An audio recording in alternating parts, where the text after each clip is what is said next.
no rest for the wicked. We're straight back on today. The job is to put these vents on. We've got this one on. A mate came and helped me do this the other day, and we've got 3 more to do. Not going to do filming of all of them, obviously, but so yeah, I'll just show you.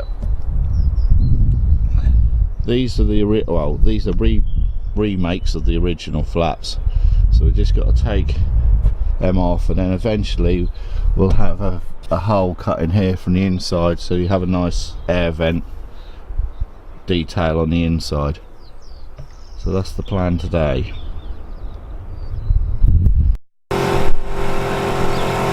Can you hold on before we get up on the steps?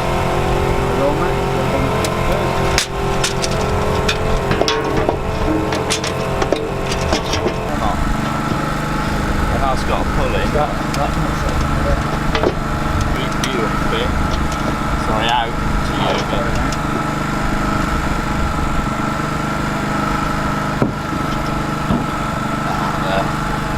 Looking out now? Yeah, please. Same again. So we drilled through from the inside of the carriage and marked these where the bolt holes are going to be to make our life a lot easier. So we're just going to drill these holes in and bolt all the way through from the outside to the inside. It's 2 done, or 1 extra, so that's done on a treat. I think we're kind of sussing it out now. So move over to the other side.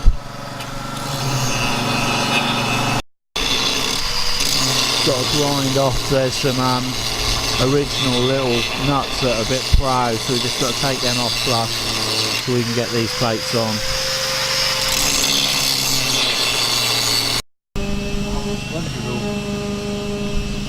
What?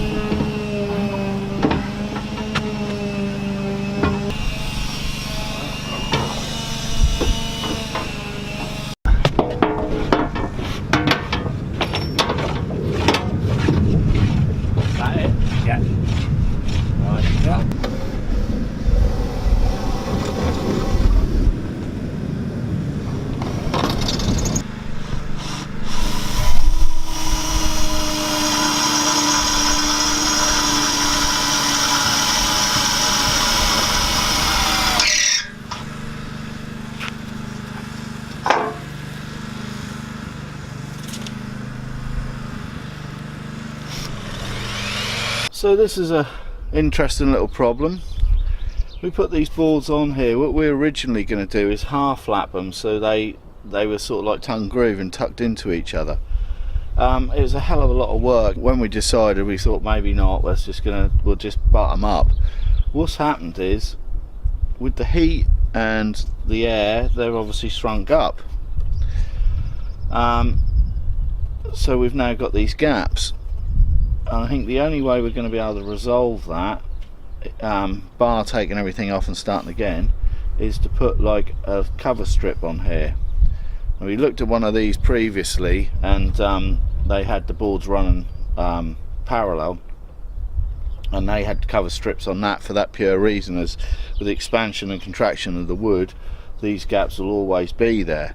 I thought about sealing them and all different things, so what Woody's going to do is mill up some strips to cover these. We attach them on one side, so that'll always allow maybe sort of 4 or 5 mil of expansion.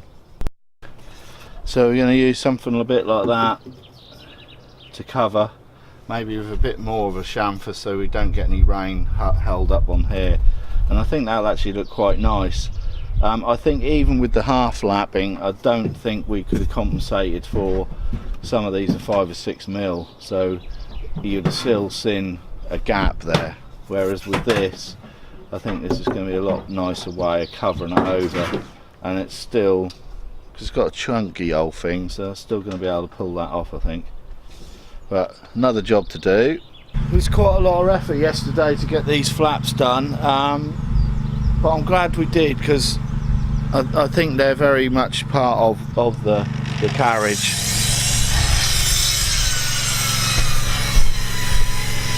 And I think that sort of, once we get the rest of it painted into the black, they'll sort of blend in a bit better, so stand out a bit at the minute.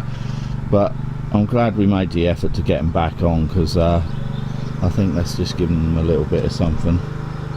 Lovely profile on that roof though, it just looks amazing when you look through there like that. So we'll get that, get the tops of the walls done, get that tongue groove on there. So these cover strips have started going on the outside. These are just to cover the where the wood's opened up.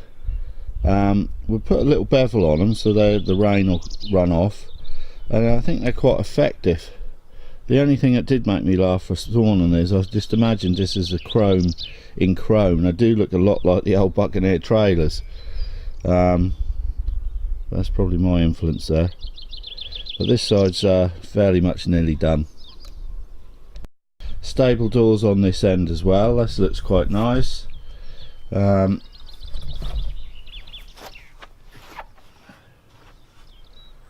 done a nice job for that.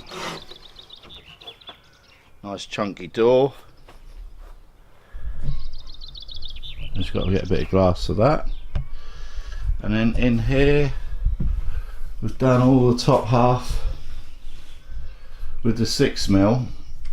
Now I did contemplate using MDF the same as in the shepherd's hut with this, but the 6mm work just as well. Been routed out with a little groove in, so once we get a coat of paint on this, that'll look like an old paneling anyway.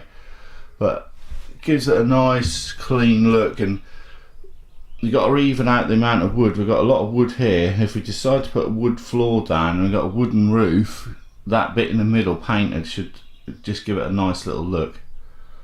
So that's fairly much finished inside here. There's still a hell of a lot to do on this, finishing touches. Obviously we've got to paint all the metal's got to be painted, the wood's got to be, there's a coat of preserver to go on all the exterior wood. And then we've got to jack it up and put the chassis on. So there's still quite a bit to be done on this, and it's all them little bits from experience. They're the bits that take the time. Structurally this come together really quickly within a few days, and even the doors and stuff, everything went on really fast. There's probably now there's going to be 2 or 3 weeks of just detailing and getting it all finished, but I'll keep videoing as we're going until we get the sort of final finished product, if you like. But that's going to be it for today. Thanks for watching this one. Take care, and we'll catch you on the next one.